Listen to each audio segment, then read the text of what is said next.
Hello friends, आज हम start करेंगे basic numeracy for competitive exam. Competitive exams में यूज़ होने वाले बेसिक जो न्यूमरेसीज हैं उनके चैप्टर्स आज हम स्टार्ट करेंगे। चैप्टर नंबर 1 है HCF and LCM of the numbers. HCF और LCM समझने से पहले हम कुछ टर्म्स समझ लेते हैं। सबसे पहले आता है फैक्टर्स।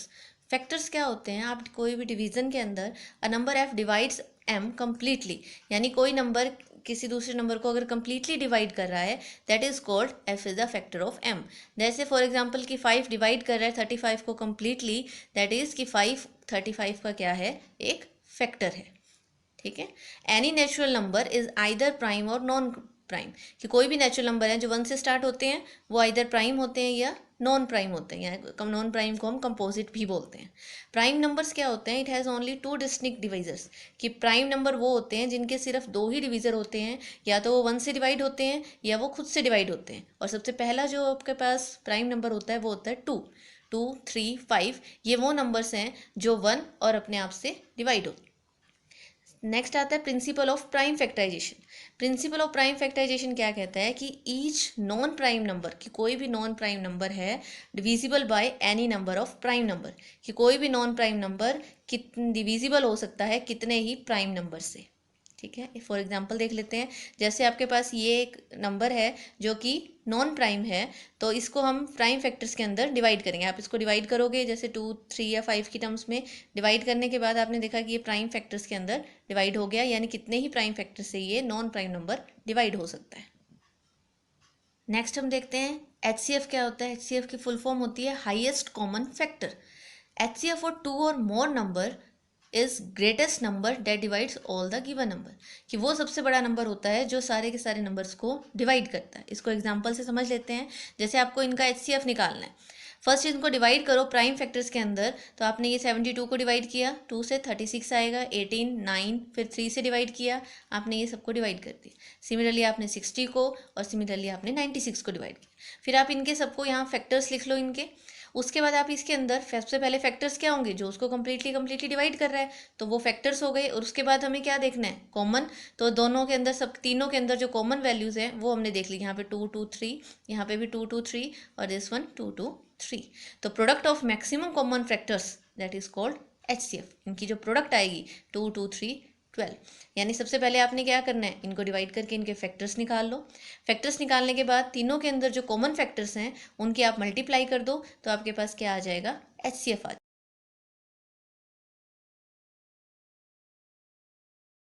नेक्स्ट देख लेते हैं LCM क्या होता है। LCM ऑफ 2 और more number, then 2 number is the product of highest power of all prime factors that occur in these number, कि जितनी हाईएस्ट पावर अकर करेगी प्राइम फैक्टर्स की, दैट इज कॉल्ड LCM। जैसे आपको इनका LCM फाइंड आउट करना है, तो आप इनको एक साथ डिवाइड करोगे। जैसे आपने पहले इनको 2 से डिवाइड किया, देन अगेन ये 2 से डिवाइड हो रहा है अगेन, फिर आपने यहाँ पे आने के बाद इसको 3 से डिवाइड किया। इन सब फैक्टर्स को आपने यहाँ पे मल्टीप्लाई कर दिया, तो ये मल्टीप्लाई करने के बाद जो आएगा सब फैक्टर्स को, तो वो आपके पास क्या आएगा? LCM आएगा। HCF में आप इंडिविजुअली उनको कॉमन फैक्टर्स निकाल के कर रहे थे, ये आपके पास लिस्ट कॉमन मल्टीपल्स आते हैं, तो सारे के सारे मल्टीपल्स इसके अंदर इंक्लूड होते हैं। HCF ऑफ नंबर और LCM, यानी HCF और LCM की दोनों की जो प्रोडक्ट करोगे वो किसके इक्वल आएगी? उन नंबर्स की प्रोडक्ट के इक्वल आएगी। मान लीजिए आपने इनका HCF निकाल लिया, इनका LCM निकाल दिया, इन दोनों की मल्टीप्लाई करोगे तो इन तीन चारों की मल्टीप्लाई के इक्वल आएगा।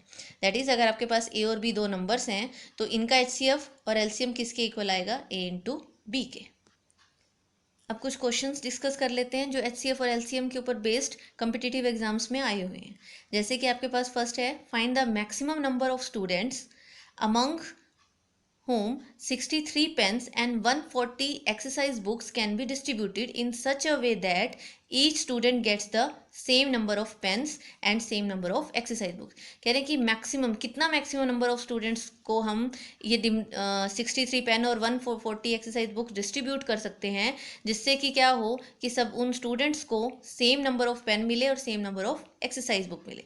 अब इसके अंदर किसकी बात की गई है? मैक्सिमम नंबर की। दैट मीन्स हमें क्या फाइंड आउट करना है? HCF। HCF क्या होता है? Highest common factor. तो हमने 63 और 140 के पहले फैक्टर्स निकाल दिए। फैक्टर्स निकालने के बाद हमने दोनों में क्या देखना है? कॉमन क्या है। अब इनमें सिर्फ कॉमन क्या है? 7। तो इसका HCF कितना होगा? 7। तो आपके पास करेक्ट आंसर कितना आएगा? 7। That is maximum number of students कितने होंगे? 7। नेक्स्ट देख लेते हैं, HCF of two number is, आपको दो नंबर का HCF की रेशियो दी हुई है 15:11। इफ़ देयर HCF इज़ 13, कह रहे हैं कि अगर इनका HCF 13 है तो वो दो नंबर्स क्या होंगे। ये हमें दो नंबर्स की रेशियो दी हुई है, वो नंबर नहीं दिए हुए हैं, हमें सिर्फ रेशियो दी हुई है और HCF दिया हुआ है। और HCF होता क्या है, हाईएस्ट कॉमन फैक्टर, जो दोनों में होता है। तो हमने क्या किया, HCF 13 है तो हमें रेशियो दी हुई थी 15 और 11, तो हमने दोनों को 13 से मल्टीप्लाई कर दिया, क्योंकि 13 उनका HCF है तो वो दोनों नंबर्स में होगा। तो 13 से मल्टीप्लाई करने के बाद आपके पास ये दो नंबर आ गई, तो आपके पास आंसर कितना आ गया, डी। थर्ड एग्जाम्पल देख लेते हैं, 3 measuring rods are 51 centimetre, 85 centimetre and 102 centimetre in length. 3 measuring rods हैं, उनकी लेंथ दी हुई है। The least length of the cloth that can be are ensured exact number of times using any of the rod. हमें यहाँ पूछ रखा है लिस्ट नंबर ऑफ क्लोथ। जब लिस्ट वर्ड यूज हो रहा है दैट मीन्स हमें क्या फाइंड आउट करना है, एलसीएम फाइंड आउट करना है। तो हमने इन तीनों का एलसीएम फाइंड आउट कर लिया, सर के फैक्टर्स निकाल लिए, उनकी मल्टीप्लाई कर दिया, आपके पास एलसीएम आ गया 510 सेंटीमीटर। क्योंकि आपको लेंथ सेंटीमीटर में गिवन थी तो एलसीएम भी सेंटीमीटर में आया, लेकिन जो आपको ऑप्शंस गिवन है वो आपको मीटर में गिवन है, तो इसका मतलब आपको सेंटीमीटर से उसको मीटर में कन्वर्ट करना पड़ेगा।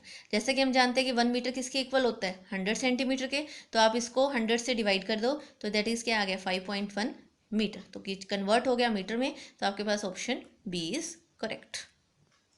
नेक्स्ट एग्जाम्पल देख लेते हैं, what is the greatest possible length of the scale that can be use to measure exactly the length, कि कितना ग्रेटेस्ट पॉसिबल लेंथ का स्केल हम यूज़ कर सकते हैं इतनी लेंथ को मेजर करने के लिए।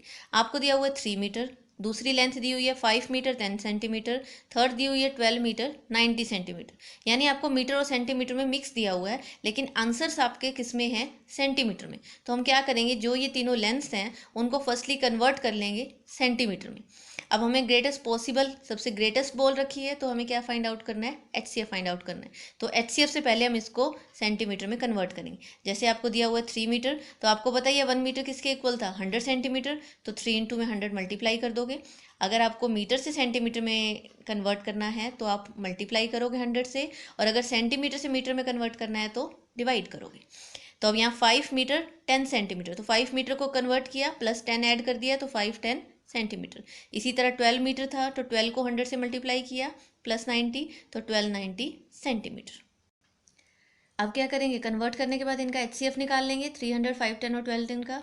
फिर इनके कॉमन मल्टीपल्स देख लिए कि कॉमन फैक्टर्स क्या आ रहे हैं, 235 235, तो HCF कितना हो गया इनका 30, तो ग्रेटेस्ट लेंथ क्या आएगी 30 centimetre. Option C is correct.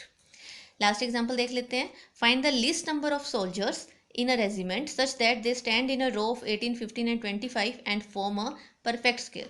अब बात आ गई वे लिस्ट नंबर की, तो दैट मीन्स हमें एलसीएम फाइंड आउट करना है। दूसरा इन्होंने कहा कि इसका एलसीएम निकालने के बाद वो क्या बनाना चाहिए, एक परफेक्ट स्क्वायर बनाना चाहिए, यानी 2 का स्क्वायर 5 का स्क्वायर कुछ स्क्वायर बनाना चाहिए। सबसे पहले हमने इसका एलसीएम फाइंड आउट किया। एलसीएम फाइंड आउट करने के बाद हमने देखा यहाँ 3 का स्क्वायर बन रहा है, 5 का स्क्वायर बन रहा है, लेकिन 2 एग्जैक्टली है। तो ये नंबर जो है वो परफेक्ट स्क्वायर नहीं है। परफेक्ट स्क्वायर कब बनेगा, अगर ये 2 का स्क्वायर हो जाए। तो हमने क्या किया, इसको 2 से मल्टीप्लाई कर लिया। मल्टीप्लाई करने के बाद आपके पास ये क्या आ गया, 2 का स्क्वायर 5 का स्क्वायर एंड 3 का स्क्वायर, तो आंसर कितना आ गया 900। तो option C is correct. Thank you.